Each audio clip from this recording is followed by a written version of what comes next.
कहते हैं आसान रास्ता हमेशा दुख का कारण होता है। दोस्तों, रिवेंस्पायर में आप सभी का स्वागत है। आज का इंस्पिरेशनल कहानी शुरू करते हैं। एक समय की बात है, एक गुरु और शिष्य जा रहे थे। उन दोनों को रास्ते में बहुत प्यास लगी, लेकिन उन्हें कहीं पानी नहीं मिल रहा था। बहुत भटकने के बाद उन्हें एक गांव दिखाई दी। वह दोनों उस गांव में जाने के लिए खेतों से तरफ से निकल रहे थे। एक गरीब किसान उसी रास्ते से बाहर आया। उनके साथ उनकी पत्नी और 3 बच्चे भी थे। सबकी हालत खराब थी, उनके कपड़े फटे हुए थे। तभी संत की मुलाकात उस गरीब किसान से हुई।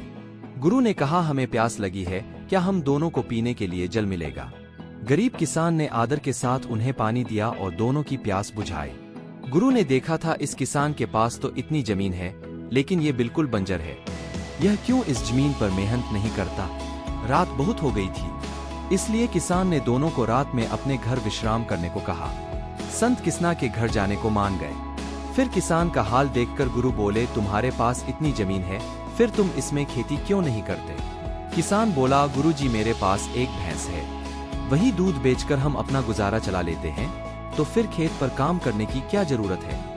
गुरु बोले, तुम अपनी पत्नी और बच्चों की तरफ देखो, सबके चेहरे लगभग तेजतर्रार हो गए हैं, इन सभी के पास फटे कपड़े हैं। तुम खुद कितने कमजोर हो गए हो? क्या जिम्मेदारी नहीं बनती कि तुम अपने परिवार के लिए मेहनत करो? किसान बोला, वह बड़ी विविधता से उत्तर दिया, गुरुजी ईश्वर हमें भोजन तो देते ही हैं, फिर इतनी मेहनत करने की क्या जरूरत है? ये कहकर वो हंसने लगा। किसान की बातें सुनकर गुरु और शिष्य सोने चले गए। आधी रात को गुरु ने शिष्य को जगाया और कहा कि हम दोनों मिलकर किसान की भैंस को जंगल में छोड़ने देंगे। शिष्य बोला, गुरुजी ये आप क्या कह रहे हैं? इस गरीब किसान ने हमें पानी पिलाया, रात में सोने की व्यवस्था की, वैसे ही इसकी हालत इतनी खराब है। इसके परिवार के बारे में सोचिए, आप ऐसा मत करिए। गुरु ने कहा, मैं गुरु हूँ, मुझ पर यकीन करो और मेरे साथ दो। शिष्य के होने के कारण गुरु की बात मान ली। दोनों ने मिलकर किसान की भैंस को जंगल में छोड़ दिया। प्रातःकाल सूर्य की पहली किरण ही किसी को बिना बताए ही दोनों वहां से चले गए। 10 साल बाद इस घटना को 10 साल बीत गए। 10 साल बाद वह गुरु अब इस दुनिया में नहीं रहे। वह शिष्य अब स्वयं गुरु बन चुका था। उनके मन में एक गिल्ट थी।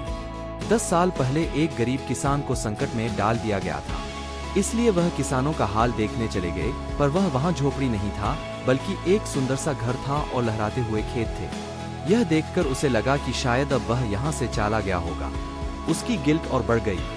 कहीं भूख और गरीबी से उस किसान और उसके परिवार की मौत तो नहीं हुई। वह वापस अपने आश्रम ही जा रहे थे, तभी अचानक उसकी नजर किसान पर पड़ गई। किसान ने जैसे ही उसे देखा, वह उनके पास दौड़कर आया और कहा कि आप यहाँ। मैंने आपको पहचान लिया। 10 साल पहले आप हमारी घर में आए थे, लेकिन बिना बताए ही आप कहाँ चले गए? शिष्य ने पूछा, ये घर तुम्हारा है? किसान ने कहा, हाँ ये घर मेरे है। अब आपको क्या बताऊं कि आप जिस दिन गए थे, उसी दिन से न जाने हमारी भैंस कहाँ चली गई थी। बहुत खोजा पर नहीं मिला, हमारे पास इसके सिवा कुछ नहीं। इसलिए मजबूरन मैंने अपना पूरा ध्यान खेती पर लगा दिया और दिन रात मेहनत करके अपना व्यापार भी शुरू कर दिया। भगवान की कृपा से अब मैं बहुत खुश हूँ, अपने परिवार का पालन पोषण कर रहा हूँ। सभी शिष्यों को बहुत खुशी हुई और उनका मन खुशी से उतर गया। वह अब समझा गया। गुरु ने किया ऐसा समाधान ताकि किसान मेहनत करें और अपने परिवार का पालन पोषण कर सके। शिष्य ने अपने गुरु से मन ही मन प्रार्थना की। इस कहानी से यह शिक्षा मिलती है कि कभी कभी आसान रास्ते दुख का कारण बनते हैं। अगर अपने दुखों को दूर करना है तो सबसे पहले आसान निर्माण से हटकर मेहनत का रास्ता निकालना होगा, जैसे कि उसे गरीब किसान ने बनाया और अपनी जिंदगी को खूबसूरत बना दिया। हमें उम्मीद है कि इस कहानी से आपने कुछ सीखा होगा। आपको ये इंस्पिरेशनल कहानी कैसी लगी हमें कमेंट बॉक्स में जरूर बताना। और है, अगर आप हमारे चैनल पर नए हैं तो चैनल को सब्सक्राइब कर देना। जब तक के लिए धन्यवाद।